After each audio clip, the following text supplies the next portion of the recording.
watching the U.S. American-Made Guitars Show, brought to you by UsePedals.com and Wilgard Productions. Visit WilgardProductions.com for all your audio production needs. Without further delay, here's your host from Chester. Hey everybody, this is Gary Housley with USAmericanMadeGuitars.com, and I've got a really special guest on Skype with me today. I've got Jeff Scott Soto. How you doing, Jeff? I'm great, man. How you doing? Oh, I'm doing wonderful. I really appreciate the opportunity of you giving me a shot at interviewing you. One of the more higher profile interviews I've been able to do so far, and I feel really fortunate to be able to have you on today. Thank you. Well, I'm honored that I'm considered higher profile. So Yeah, definitely. For any artist.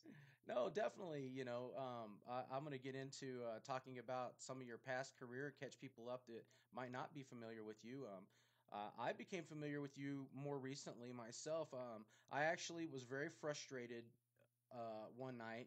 I was on Twitter and I kind of vented that a little bit, and I just put a tweet out there to everybody and said, would somebody please send me a link to some great metal music with a real singer and not a bunch of screamo, blah, blah, blah.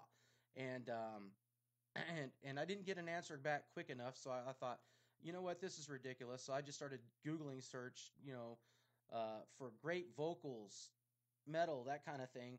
And guess whose name came up? Rob Halford. Yep, Rob Halford and Jeff Scott Soto did, and I thought, okay, Jeff Scott Soto. All right, I'm going to check Jeff Scott out and see what he's up about. And what surprised me was that I already had heard you before. And for years I'd heard you and really loved your music, but really hadn't really associated you with it, because of the popularity behind the great movie known as Rockstar with Mark Wahlberg. Well, the funny thing is, I mean, that's kind of the story of my life, especially here in the U.S. And we can tap into that, but my career started with Yngwie Malmsteen, as anybody who knows who I am knows already. And that opened up a lot of doors for me in Europe and in South America, basically everywhere but the U.S., because Yngwie never really hit his stride huge here in the U.S. His biggest run was when he was with Joe Lynn Turner. But with us, and then after Joe Lynn, it kind of fell by the wayside, and he continued to grow. His name and his value continued to grow because he's a Swedish European guitar player. And so did my career, but again, in those territories. So therefore, my name is not as synonymous with the Rob Halfords and the Bruce Dickinsons and such, because I never really had any hits out here. I had a lot of kind of minor hits overseas in different territories, and that had a lot to do with why I'm still doing this today. And of course, my biggest thing was to make it in my own backyard, for me to be able to leave my mark in my own backyard. And something like Rockstar was a great vehicle, but again, because I wasn't the star of the movie, my voice was basically a vehicle or a tool used for the movie. It's when the credit rolls by at the end, I'm not really going to get the notoriety behind it.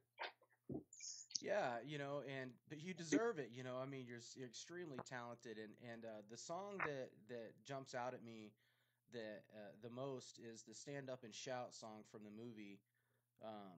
The vocals from beginning to end are so incredible in that song that it's one of them tunes that you could just play it over and over and over again, and it just sounds fresh every time. It's funny because I didn't really see that or hear that myself when we were initially doing it, and I mean it's kind of a funny story how I even got the gig in the first place. But when I first heard it, I thought the vocals were very shrilly, and I thought, oh, what a cheesy, horrible song. But it wasn't until I was able to craft out my version with Tom Werman, who's a great producer of many huge successful albums in the 70s and 80s and into the 90s until he finally retired. They pulled him out of retirement for this soundtrack because they wanted that ace 80s style producer. And I'd worked with Tom many times during the 80s, and he brought me in mainly because we'd always worked together with me singing backgrounds on albums for him. We never got to work together with him producing me as a lead singer. And of course, I knew Zakk Wylde and Jeff Pilson and the other guys that were involved in this. So it was more of when they were discussing who to bring in. Uh, they could have easily brought in bigger names or somebody who's, like I said, who's more of a household name.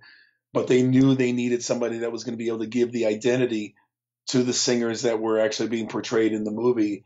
And Tom Werman said, I was one of the first ones he brought up. What about Jeff Scott Soto? And thankfully, knowing the other guys, it was an immediate stamp of approval and validation. They said, Oh, yeah. got to get Jeff. So we crafted that version of that song together, and then along with the music supervisor Bud Carr, who came in and did the the final version with us. And I love the song so much now because it's actually become a staple in my live set. Every time I perform live, we even did it with the band Soul Circus, a band I had with Neil Sean, because it's one of those things that yes, I probably have that as my only vehicle here in the U.S. that people know me of. So why not capitalize on it? And I actually do like that rendition of what we ended up with in the movie. Well, I'm glad you like it. I mean, that's important, I would think. But I mean, I love it myself. I Yeah. play that thing. I mean, constantly and have for a long time. But finally, I was able to associate who actually is really the voice behind that, and that's Right. really good. A movie just came out recently called Hired Gun.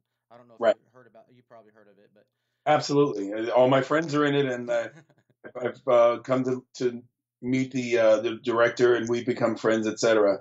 Um, my only gripe in that movie was why wasn't I in it? exactly. It's like the most perfect person for the movie wasn't even in the movie, but I agree. You definitely should have been in the movie. I would have definitely made a shout out for you if I would have known. But Well, we've discussed that there are plenty of other things that he's working on that I fit the bill perfectly. So let's see what the future holds. But I thought the movie was very well done, and again, it was great to see my friends on there getting their due because there's just some great talent in that. exactly, and you fit in there. You should be getting some more due, in my opinion, as well. And I think that's going going to not be too far around the corner. I mean, you've already had some success, like you said, but there's bigger days to come, I believe, and we'll talk a little bit about that. You've got two projects going right now that are really big, but before we talk about those projects, I just want to clear the air on something and get out of the way real quick here. First, I want to say hi to everybody over in the chat room. We've got quite a few people joining us live here. You got some fans here, Jeff. Sinner says he's a big fan. Um, Well, thank God, because it would be kind of embarrassing if you're talking to me, nobody knows who I am. yeah, yeah, big fan. He says your level's good. Can you boost your mic some? He's talking about my mic, so thank you for letting me know that. I'll just turn my mic up a little bit You here. sound great on my end, so I wouldn't do anything too drastic. I'm not all right. I won't do anything too drastic. And let's see here. Monica says hi. She joined the chat room. Frank Williams says, "Stand up and shout." That's too bad you can't hear a keyboard when somebody types it in, huh? Yeah, no kidding. so, but yeah, I keep hearing that I'm a little bit quiet, but I turned it up a little bit. Um, Let me try this again here. But I sound good on Jeff's end. That's most important. You sound the volume is perfect on my end, so All right. Well, I turned up a little bit. Hopefully, did that work okay, guys? Um, Bruce, does that work for you?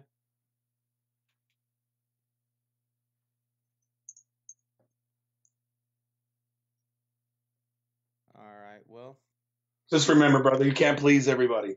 We yeah. can try and try, but somebody's not gonna be happy with the Okay, results. there we go. Center says sounds better. Okay, I made an adjustment. Now it sounds better. All right. I thought I had it adjusted out, but you never know. Right. Jeff is louder than me. In this case, I've got his mic dialed in. So I'm just going to continue on with the interview. Get past this little hiccup. I apologize, everybody, if the audio is not perfect. It darn well should be, especially with a guest like Jeff on here. But it is what it is today. So I appreciate you guys for hanging in there with me despite my low audio level. So, but I And a wanted to fine sound engineer. right, and I wanted to clean the air on something. And it's about this thing I read in Blabbermouth. I believe it was Blabbermouth. Don't quote me on that, but I believe it was Blabbermouth that had some information in here that came out recently where Yngwie Malmsteen, kind of had some I don't know, for lack of a better word, kind of some snotty attitude type of words to say about some past collaborators, and I just wanted to know if you heard about that and get your feelings on that. Well, it's there's a lot to actually add to that situation because if anybody knows anything about Ingve's the business end of things, his wife is managing him, and through the years, she's gotten more control over the people in his life, the people that were in his life, and it's really sad to see that a lot of us have been kind of locked out. It's slowly but surely, everybody that was in his past, including his band, is including myself, who actually retained a great friendship and relationship with him, were just dialed out, and we were just kind of pushed to the wayside for whatever reason or whatever paranoias there are. There's I don't know what I really don't understand it.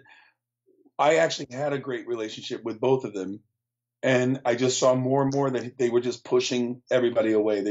They wanted their inner circle to be so small, and I never did anything to interrupt that circle. But there were others around that I'm very close to and was very close to. One of them being Marcel Jacob, who was the bass player that was in the band when I was in the band. We had a band together called Talisman for about 19 years until he took his own life back in 2009. But he and Yngwie had a bit of a conflict, and they dangled that over my head for a couple years until Marcel actually passed away in 2009. When that happened, I assumed, like everyone else that knew Marcel, the guys in the band, Europe, so many people, whether big or small, acknowledged Marcel's passing. Everyone expected Yngwie to do the same, and when he didn't, it rubbed everyone the wrong way, including myself. We tried to at least just get a statement or an acknowledgement of it, and when he was not only not doing that, but actually hanging up on people, blocking them, or changing his number so nobody can reach him anymore about it, to me, I made a statement, and that probably got back to their camp, that said, to me, Yngwie is dead. I don't want to know or hear from him. Marcel was one of my best friends. And if you can't put water under the bridge when somebody has passed, to me, that's just the weakest juvenile way of dealing with life. And it must have gotten back to his camp because all of a sudden I was cut out. Now, fast forward from 2009 to 2017, more and more, there has been more of a reason to, I'm not necessarily bash me. They don't really care or think about me, so they're not really bashing me. But what they're doing is, what he did is, when somebody asks him a question about me, it might rub him the wrong way, and he'll give an answer that's perceived as, I was never a poignant part of his career. I could have been. I was nothing. I was nothing but a pawn or something that was a vehicle that he needed just to get the songs across. And a lot of that, it's false information, because we co-wrote those songs together. The ones that I mentioned in my own reply, I actually authored those songs. For him to say I wrote every lyric, every melody, it's absolute falsity.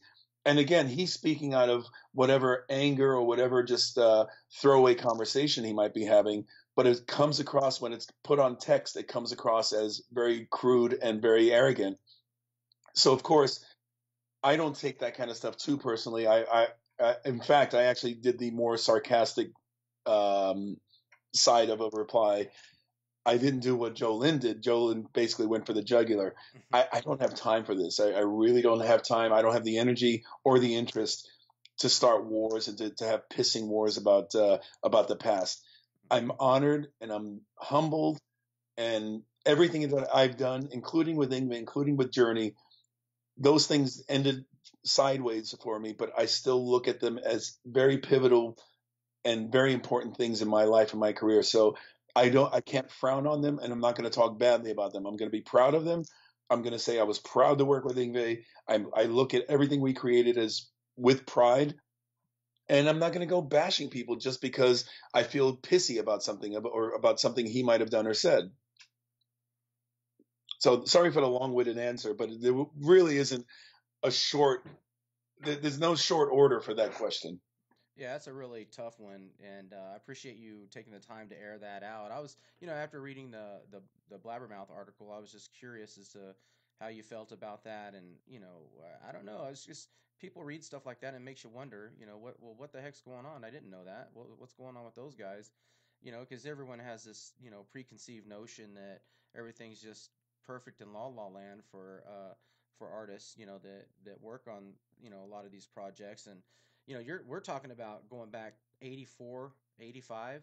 Right. Yeah, 33 years ago, exactly. yeah, that's a long, long time ago. And maybe I chalk one up for fogged memory. It may again. Yngwie's written so much of his own stuff. He's written so much of his own on his own when it comes to lyrics and melodies through the years. Maybe the past 8 albums. If I don't even know how many albums he's put out, but for that many albums he's put out, clearly his memory is fogged on the albums that he wasn't doing all of that. So Joe Lynn was a very strong collaborator on the songs that he did with the album he did with Yngwie, as was I, as was some of the other singers that were involved with him. Maybe later on that changed, and the other guys were basically just used to sing his words. And I was as well on some songs. I mean, I'm a Viking. I didn't write one word or one melody on it, but the stuff that we did together, that's stuff that we did together. And there's some stuff I did on my own, and that's on there. He didn't add or remove one single thing from it. So again, it's selective memory. It could be he doesn't want to talk about me. He's got a bad taste in his mouth about me, so he's going to do everything in his power to make sure that everybody knows how downplayed my role was in his life and his career. Right, and it shouldn't be downplayed. That's just as my opinion. A little ad lib there is just my opinion is that give credit where credit's due. Those earlier albums are the ones that put him on the map in the first place. So I definitely think that in Yngwie's case, he might not be looking on the right side of things. And like you said, could be, it's a long time ago and he's getting a little cloudy in the memory there. I don't know. All I know is that it seemed a little unfair, and I wanted to give you the opportunity to hash it out a little bit and sort of let your fans know Sure. me know as well, how you felt about that. It just seemed a little like you were treated a little unfairly. Yeah, and again, I did the sarcastic high road side of my reply. I didn't have time to get into a pissing war. I mean, when the so-called management person did another retort, they were clearly talking about me. They were once again pointing the finger, attacking me, and like I don't have time for this. I have so much going on in my life. Yeah. If I wasn't doing anything musically, if I wasn't trying to continue and create a name and create an image for myself, yeah, I might be bored and just take it to social media to go back and forth. Mm-hmm. But I'm not an internet cowboy. I don't plan and I don't want to be one. All I care about is making music, making people happy, and continuing on with my life. Right on, and that's a perfect segue into continuing on with this interview. I mean, this is an amazing guitar. I kind of want to talk about a little bit here. I'm really into paint jobs on guitars, and I found some photos of you with a guitar that is pretty cool. It's made by a company called Atomic Guitars, Yeah. and could you tell me about this particular guitar? It's just a really cool paint job. Well, Tim and Harry, the two owners of Atomic Guitars, they come from Phoenix, Arizona. I know them through another buddy of mine that I play with in Trans-Siberian Orchestra, Angus Clark, and they were making him stuff. One time I joined them for a lunch, and we got to talking, and obviously they were asking me, do I play, and such. I've always played guitar, but mainly as a vehicle for writing songs. And I did tell them it has been a dream of mine to actually play guitar on stage when I tour my solo band. I've always wanted to have a couple tunes here and there. You know, I wanted to do the Miles Kennedy or Bret Michaels thing where it's a lead singer with a guitar and get to actually hold something while you're actually and play something while you're actually singing. And they said, "Hey, we'd love to make you a guitar. Just send us your specs and let us know what kind of acts works for you." And I thought, that's amazing. I mean, I've never gotten an offer like that to make a guitar just because I want to play a few songs live. It's perfect. So I got together with my old guitar player Gary Shutt, and we designed that guitar basically from the ground up. Everything that I liked about the guitars that he owned that I've played and dabbled with to the ones that I played, we basically customized all the details from the pickups down to the frets to the and then of course the paint job. I wanted something that reflected an album that I was working with at that time called Beautiful Mess, and so they took the initial artwork and I told them I wanted black and red, and they came up with the perfect paint job as far as I was concerned for it. Everything about the guitar is just killer. They custom built that thing from the ground up, as I said, and I still to this day love playing it. Well, it's actually going to appear in one of the videos of that we're shooting next week for the new album here, Retribution. So yeah, it's a great axe, and I can't say enough great things about Atomic. And I you know, these guys are super. They've done guitars for Joel Hoekstra. They've done stuff for Night Ranger, and they actually worked with Gary Shutt, the guy that helped me design my guitar. And you know, they're an up and coming company. They're at the NAMM show every year, building and pushing their product the same way as I am. So it's a great marriage. Yeah, it looks like it's a perfect fit. I mean, the guitar sticks out, stunning paint job, and I've always been a big fan of the HSS configuration for the pickups, and that's what your model is an Right. HSS. Exactly. So I love that. I mean, right off the bat, I love that about it. It's had the perfect pickup configuration as far as I'm concerned. So I see where you went there. A lot of versatility whenever you have all those options. It was a work of art from day one. And again, I'm not an aficionado enough to be able to do it by myself, which is why I did it with Gary.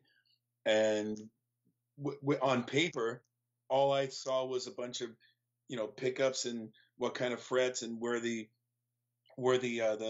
certain points were going to go, the actual wood that was going to be used for the neck, etc. That to me was all on paper. But when they actually showed me the first photos of it, I choked up. I was like, wow, that thing is amazing. Yeah, it's you. It's definitely you. Absolutely. That's your guitar right there. So I wanted people to see that guitar and to check it out. It's a really good one. We called Um, it BM1 because Beautiful Mess was the album that it was based out of, and it was the first model. So I would definitely go into doing a newer version because I've always loved the Explorers. I'm sorry, the Explorers and the Destroyers. That kind of big body look. And so if we go into another one, I'd probably do like a bigger badass, like just a big old axe. oh yeah, that would look great. That would be awesome, man. I encourage you to do that. I actually like the Explorer look too. I mean, Hatfield of Metallica, Right. he's really cornered the market on that body shape. I mean, but it's Absolutely. been around a long time, but I mean, there's some really cool designs coming out from a lot of companies using that body style. So I don't Absolutely. blame you for wanting one of those. I'd love to have one myself. I wouldn't mind having an Atomic brand. I did a little bit of background research on them, by the way, and seen some of their other models. So I encourage people to go check them out. It's That's Atomic really with a K. Yeah, they're great. These guys they're sweet as pie, and they really know their stuff. they do. And speaking of using this stuff on your album, I've got I threw up a picture here of two albums because man, you've got a lot of things going on. So I just wanted to cover a lot in a short time of space. So I have two albums I want to talk about here. All right. You've got a ton of solo albums and stuff, but this is what you're working on right now. And the first album I want to talk about is the Jeff Scott Soto solo album called Retribution. I believe you got a single that can be listened to pretty much everywhere music can be downloaded or listened to, called Breakout from off the Correct. Retribution album. Man, that is a crushing killer song. Thanks, man. We have Howie and I wrote a song called Drowning on an album called Lost in the Translation back in 2005. And it's just got that driving D tune, bottom, drop D tune feel to it. And when Howie Simon, who's my guitar player and co-producer on Retribution, I was saying, dude, we need a couple more songs. Do you have any more song ideas? He goes, well, I got this one tune. It kind of sounds like Drowning. It sounds like it could be the big brother of the song Drowning that we did years back.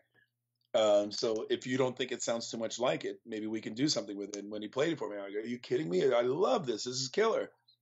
So even when we were writing it and getting it together, we were referring it to Drowning too, because it just reminded us of that other tune. And I was so pleased that the record company actually liked it enough to be the launch off single from the upcoming album. So, I mean, this album is it's packed with some really good stuff, and I'm really stoked to finally get it out there. But that's a great lead off single as far as I was concerned. It is. In about 2 minutes, 10 seconds in, I say 2 minutes, 12 seconds, right in there, 10, 12 seconds, give or take. That's when the solo kicks in. What a crazy good solo, man. I mean, this guy is really putting it out there for you. Oh yeah, absolutely. Howie's he's just one of those guys that's got it all. He knows exactly what the doctor ordered from both my career and also what people are listening to in this genre of music. So he really taps onto both sides. Oh, I'm really excited for it as a guitar player. And my show, of course, is focused on guitars. Um, I want my listeners to know too about good music. So, I searched it out, I listened to it, and it's really awesome music. And all I've been able to hear is the breakout tune, and just from that, that's all I need to know. The tone that I hear coming off of that, your vocals, the drums, the guitars, the guitar parts, how well the melody is on the guitar parts. I mean, he didn't just bust out some noodling. Right, exactly. He busted out some real music. Absolutely, I couldn't agree more. Yeah, and that's what I'm trying to look for, and it's getting hard to find, but I found your music, and so I feel like I accomplished something. Like I said the other day, I was on Twitter going, somebody please send me something. I'm begging people, somebody send me something that isn't a bunch of garbage vocals. I'm sorry. I mean, I admit there's some really good bands out there musically, but their vocals suck, man. I mean, their vocals are horrible. Give it up, man. Go home. Well, I do appreciate that. And, not everybody's going to be, again, you can't please everyone, and not everybody's going to be your cup of tea. But that's what makes the world go round. That's what makes music a beautiful thing, because whatever might not be your cup of tea might be for somebody else, and vice versa. Yeah, I feel like I'm pretty fair. I'm looking for something well-rounded. I mean, you can have a little bit of scream going in there, but I mean, the whole entire song, just screamo. I mean, I can't get into it, man. I've given more than my fair share of shots to bands that send me that music, but I just can't seem to get. I have to have a vocalist, man, that knows how to sing to be entertained. That's just me. And like you said, everyone's cup of tea is different. And me, I prefer a singer who can actually sing, and I make no apologies for that. And that's why I like Jeff Scott Soto so much, is because whenever you hear a song from him, man, it doesn't matter if it was done back during the time of the movie Rockstar, if it's something fresh, brand new like this breakout song, it still sounds good. It's going to sound good 10 years from now. Well, I've had 33 years to perfect it, so I'm glad you hear it. I like songs and albums that stand the test of time, because I don't throw them away like underwear, man. I keep my music. It's cherished. It's a library of art, and I keep it like it's such, and I want to listen to my music. And not to cut you off, but that's one of the things, I think that's one of the reasons I've had such a prolonged career overseas. In the U.S., and I'm American. I'm 1,000% pure-blooded American.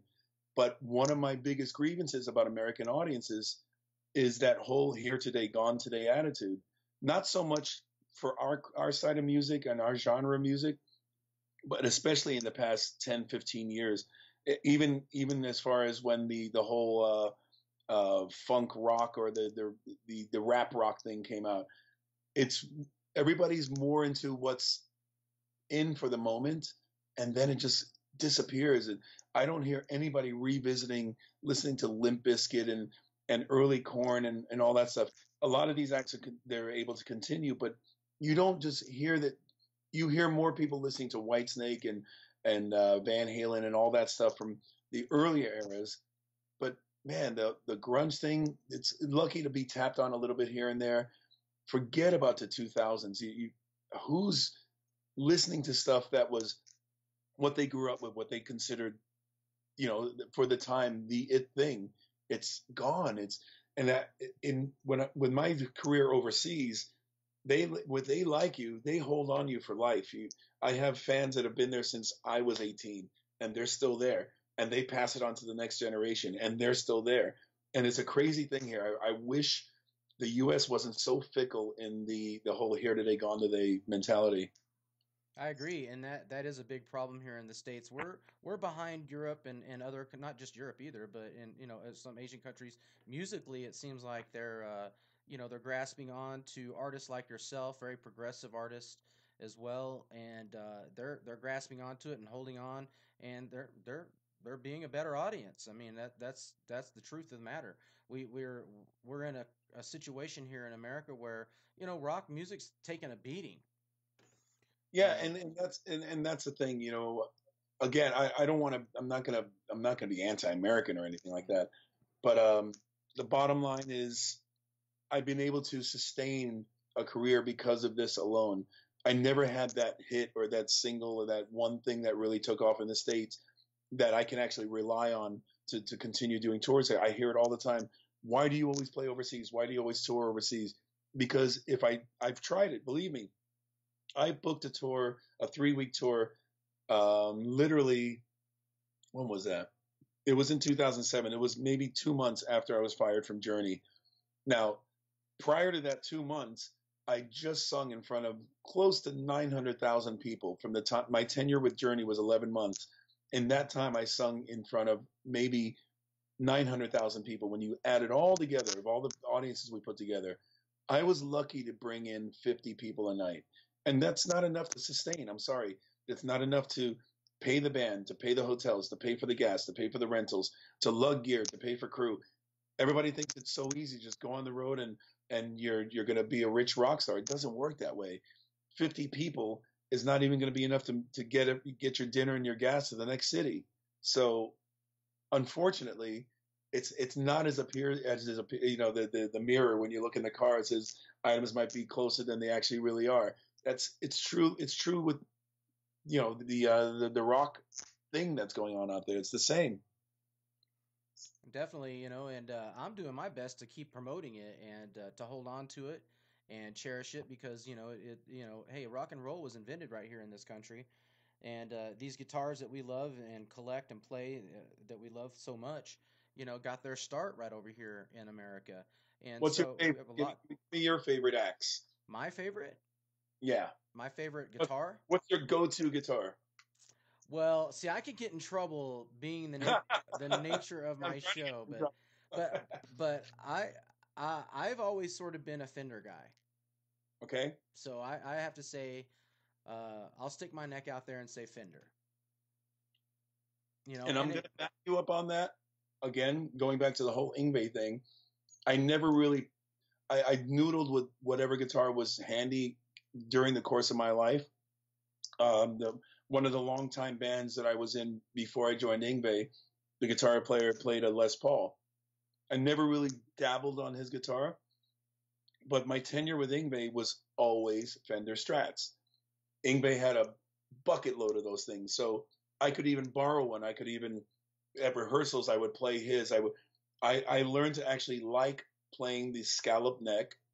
I learned everything about how the Fender felt. I'm sorry, about how the Strat felt. I absolutely loved. So I kind of fell into that category very early on. And then once I started toying around with Gibsons and Ibanez and all those other axes, I never felt as confident and as comfortable as when I was holding a Strat. Yeah, that's and you're the atomic guitar Strat style body. Right. So it's fitting, and that's pretty much what I play too. I mean, I go after. But I'm the type of person though. I'm a sick person, man. I would like to have one or two or three or four of every American guitar there ever was made. Well, there you go. Uh, That's a sick collector right there. That's yeah, a sick collector mentality. yeah. It's, it's a I don't beautiful. discriminate, Jeff. No Uh, discrimination, man. that's a beautiful thing. It's you're an appreciator of the craft of what the actual guitar stands for, and that's a beautiful thing. Oh, works of art, man. D'Angelico's got some works of art they're just now putting out, and Gibson has their amazing 2017 line, and I mean, just so many great guitar companies in America. It's not even funny, and and there's so many great guitar players to back up these companies too, and I want to talk some more about guitar playing here. The JSS Jeff Scott Soto Retribution album is full of guitars, insane great guitar playing. Um, And now they're all done on Strats. and all done on Strats. So you've got this wonderful sounding album, and it's coming out in November 10th is the scheduled release date, and that is with Frontiers Records. But also, this is the interesting thing: is at the same time that you're working this project, you've got another project with a band that you're part of, known as Sons of Apollo, and that album is, I believe it's called Psychotic Symphony. Symphony. Yeah, Yeah. Psychotic Symphony. And the first single that I've heard off of it is called Signs of the Time. Right. And I've heard teasers of other music off this album. Holy moly, dude! This album is freaking sick. I don't know how you guys got this heavy triple heavy sound on some of this music, but it's heavier than heavy. And All I can say is you ain't heard nothing yet. man, I haven't. I The mean, just teachers that are out there, if I were just a rock fan and I had, of course, I'm privy to have heard the entire album, of course, I would be, I'd be just my fingers would just, or my fingernails would be shredding the walls because I want to hear the rest. You have no idea what's I I feel like I've run a marathon when I listen to this album. I'm exhausted because it is extreme. It's balls to the wall. It's It's prog heaven, but it's got melodies. It's got things that you can latch onto. It's got actual songs and things you can latch onto without it being too mathematical, if you know what I mean. It's got that heavy side, that heaviness that it's definitely going to fit in with the heaviest of bands, but it's also got it's got everything. This is probably one of the proudest moments musically that it's definitely going to fall in the top three. And to be honest with you, it's a bucket list to be playing with Mike Portnoy and Billy Sheehan. I've known Billy since the first Thingvay tour back in '85 when Talus was opening up for us before Billy got the David Lee Roth gig. And I've been wanting to do something with Billy for so many years, and we finally have this project together. And of course, Portnoy, he's in every situation he can put himself in musically. But when he called me in for this, he said, "Dude, this is a real band. This is not another project. It's not another thing that I'm just going to throw out there and hope that people like. We are going to be busy. We're going to focus a lot of attention onto this the same way was done with Winery Dogs." And I couldn't be more excited about it. Bumblefoot is probably one of the biggest unsung heroes in guitar history as far as I'm concerned. This guy, he's another level, and I think this album is going to Portnoy told me, he told both of us, he said, this album is going to put us both as household names finally. People will know me in a bigger light than just Yngwie's ex-singer, and they're going to know Bumblefoot as just the guy who replaced Slash in Guns N' Roses. Definitely, and that's the vibe I'm getting out of this. I've watched the teaser videos I've watched introduction video 1 to the band, introduction video 2 with the band, and all of it's amazing. To hear the excitement in each band member's voice, it gets you pumped up to want to pre-order this album, and so that you can get it right away and listen to it. Because what you have here is uh, musicianship on a whole nother level, like you said. Let's just run it through here real quick. Bumblefoot's guitar playing is, I mean, when you hear him play, it's unmistakable. You immediately know who that is that's playing that guitar. To me, he's a freaky hybrid of Steve Vai, Alan Holdsworth, Jeff Beck, Steve Lukather, at times even Yngwie, and then he kind of morphs all of this together, and he's created his own vibe and his own style, which is it really, like you said, when you hear him, especially after this record, you're going to know that's Bumble from this point onward. Yeah, there's a lot of melody to his fast licks that contain a lot of notes. The Sometimes if you can make a mistake by putting cramming too many notes in a piece of music, but what Bumblefoot's been able to do is he's been able to bridge that gap so that it's entertaining, enjoyable to listen to, and if you're another fellow musician, you're scratching your head going, how in the hell did he just do that? Right. I mean, he's Anybody a I've head played scratcher. anyone I've played the record to thus far, they'll listen to his solos, and it's either a big smile like, "Are you kidding me?" to the jaw drop, "What the hell was that?" to it's really, you never get through a Bumblefoot solo without a reaction, and I love that about this guy's playing.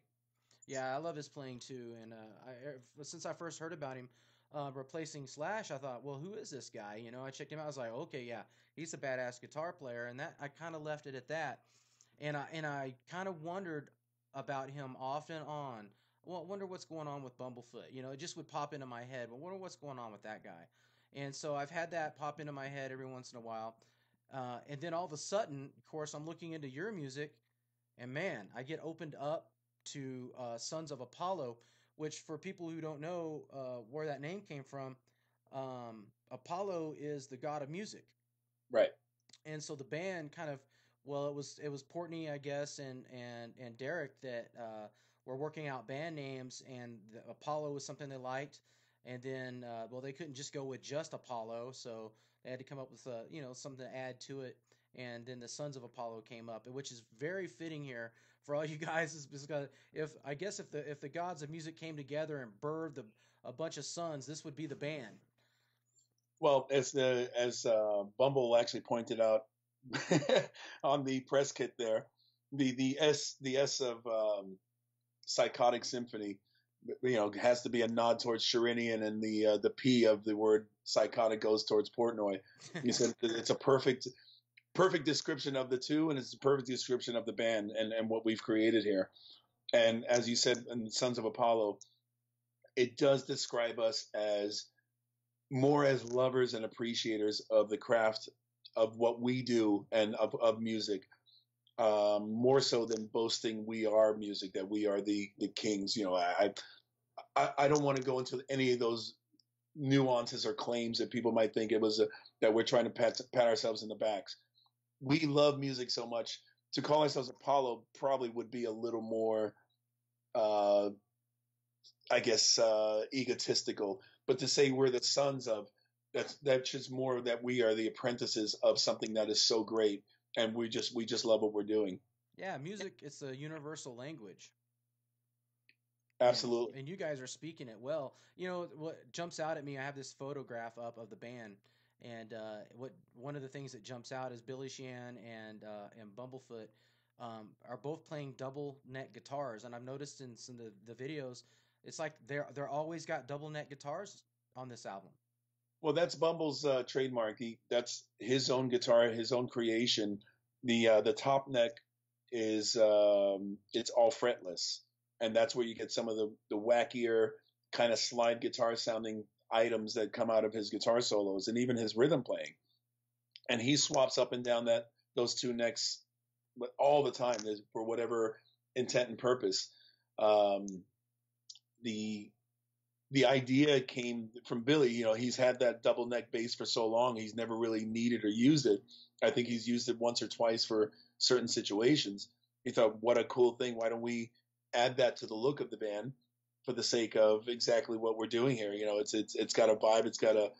Visually, it looks really cool. And when you see them actually playing together with those two acts, the two double X axes, it's something. It really is something. It's the next step of where you go from what's already been done. Bumble's already done that, and now Billy's doing it. Yeah, it's awesome. I think it was, it just goes to show, the intelligence these guys have. I mean, they're really putting it out there for entertainment. I mean, these guys, Sheehan's been a great entertainer for many decades, like such as yourself. Everybody in here. I mean, I can't. There's not one single weak guy in the band. I mean, Right. it's a super strong group of people. The drumming that you have. I mean, for a singer, it's got to be just freaking great to have a group of guys that you could just walk into like this and just pick up and run with music that sounds this progressive and this good. Well, you know what? I've always surrounded, well, not always, but I've been lucky enough to be surrounded by so many incredible musicians through the course of my life and career, starting from Yngwie to Journey to my solo band, for instance, or my band Soto. I've always had this level of musicianship that's made me so confident on stage that I only had to worry about myself. I don't have to look over my shoulder and hope that everybody's keeping up. This is probably the first situation where I'm hoping I can keep up with these guys because there's so much to live up to. And there's going to be a level of he's the best, he's the best, he's the best, he's the best. Is this guy the best? He's all right. Or I don't want to be the weak link. And I also don't want to make it look like I'm too confident, too cocky. Like, of course I belong here. I'm the guy. Absolutely not. I have a lot to live up to, and I hope I live up to it. And I'm just happy to be along for the ride. Well, I'm happy you're along for the ride, Jeff. I'm very happy to see each and every individual person in your new group that you're in, Sons of Apollo. I look forward to the release of Sons of Apollo's debut album, coming out October 20th, Right. 2017, and I believe that's available for pre-order, isn't it? Yes, it is. Yep. So I think both albums are, and it's unfortunate. It's sad that both albums are coming out within 10 days of each other. There wasn't really anything I could do there. It was a scheduling conflict that really wasn't mapped out or worked out. But hopefully, as Sons of Apollo are going to have a completely different audience anyway than my normal solo stuff and the melodic rock side of things. I really don't think they're going to affect each other. It's one of the toughest things I've ever had to do, promote two albums simultaneously. yeah, I was wondering about that. That's why I put them up together. I was wondering, how do I approach this? It's kind of that's a lot going on.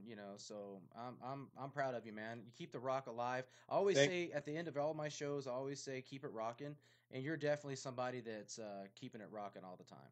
Well, I'm actually in the middle, but I'm sorry, I'm at the tail end of a third album. I mean, this is one of the busiest years of my life. It's insane because we did the Sons of Apollo album, vocal stuff, somewhere around May.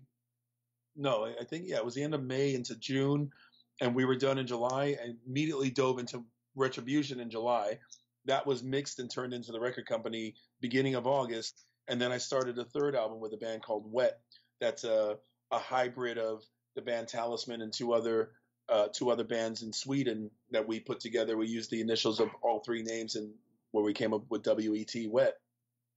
And I had to get that one done because um, I got to get ready for the Trans-Siberian Orchestra tour. So it's three albums back to back to back. Imagine trying to write three albums worth of melodies, lyrics, and making it all sound good and sound right, and making sure that everybody's happy with everything, just so I can get have like 2 weeks rest before I actually go out and do a two-month tour. It's a lot of work. That is a ton of work, man. I mean, I haven't interviewed anyone yet that's been this busy. Consistent though.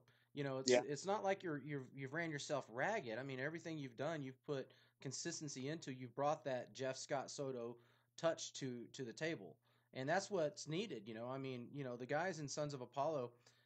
they agreed. Yeah, they've got their relationships, and they wanted to work together and everything, but they needed certain pieces of this puzzle to make it all click. And adding Jeff Scott Soto into the mix was a genius idea. Who contacted you? How did you get involved?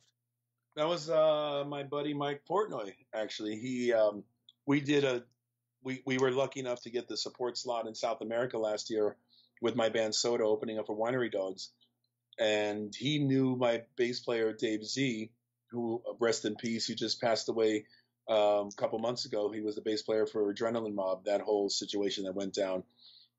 But they were good friends for many years, Dave and Mike. So through that alone, again, I knew Billy already, and I'd known Richie as well for almost 30 years. It was a great tour because we all knew each other. I got to know Mike finally through that because at that point we'd only been acquaintances. We knew of each other. We never actually really knew each other. And I guess every once in a while I would see Mike on the side of the stage before he's getting ready for his show, watching our show. I didn't realize maybe he was scouting me, maybe he was checking things out. But for the most part, I think that particular tour was instrumental in convincing Mike that I was the dude for this new situation. Ah, so he had plenty of opportunity to see you up close and personal. Absolutely. So And I even mentioned it in the EPK there with the guys. It was Mike wished me a happy birthday last year. I was actually heading out to start with TSO, and he said, "Happy birthday, dude. I'll call you in a couple of days and let you know what your birthday present is." And my birthday present was an invitation for this new band. what a heck of a deal. I mean, this is great. Everybody from Mike Portney, you got Bumblebee, you got Derek Sherinian, you got Billy Sheehan, and Jeff Scott Soto. You just called him Bumblebee. Did I call him Bumblebee? I meant Bumblefoot. Bumblebee. Sorry, Bumblefoot. I didn't mean to call you Bumblebee there, man. I watch too much Transformers, I guess. Next time I see him, I'm like, "Hey, what's up, Bumblebee?" I'm sure he's going to say to me, like, "Dude, don't think I haven't heard that one a million times." Yeah, you got a Transformer in your band of a guitar player. Sorry, Bumblefoot, man. Did not mean to step on your foot with that one. You step on your Bumblefoot with that Step one. on your Bumblefoot. So, well, I appreciate you being on my little show today. And well, if I keep having guests like you, I might actually grow this thing into something. I don't know, but man, I appreciate you taking the time to clear the air about Yngwie Malmsteen. And actually, I just have one more thing for you before I let you go. I appreciate all the time you spent with us here today, and everybody in the chat room does too. Got quite a few people in there chatting it up.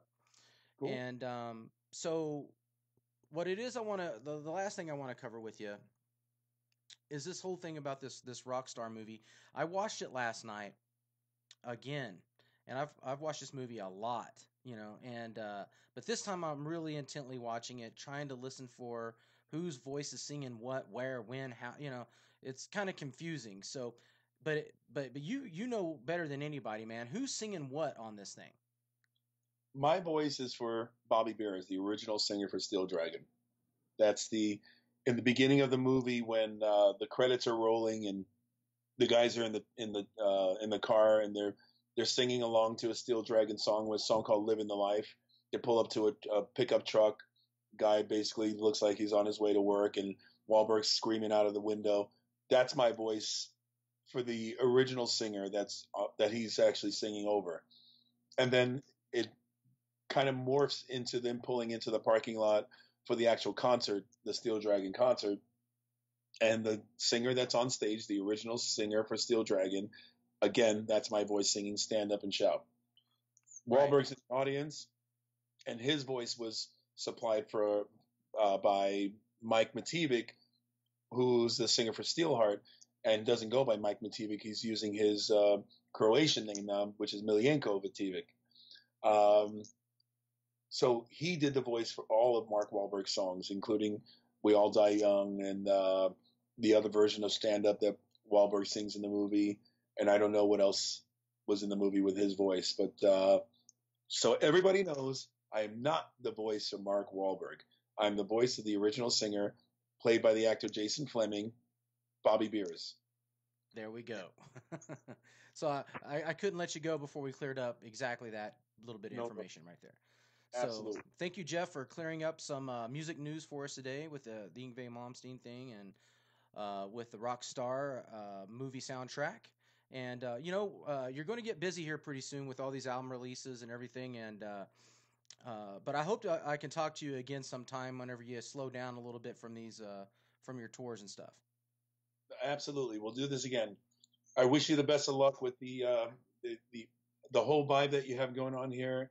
And I hope I was able to make a little dent, and people will start coming on here and making it bigger and stronger for you. Thank you so much, Jeff. Ladies and gentlemen, this is Gary Housley with USAmericanMadeGuitars.com. I've had Jeff Scott Soto on Skype with me today. I'd like to thank everybody for joining us in the chat room. Appreciate that. Please subscribe if you haven't yet, and check me out again. Until the next time, keep it rocking. Right on. Video production for the U.S. American Made Guitar Show by Gary Housley. USAmericanMadeGuitars.com. Audio production by Wilgard Productions. Visit WilgardProductions.com for all your audio production needs.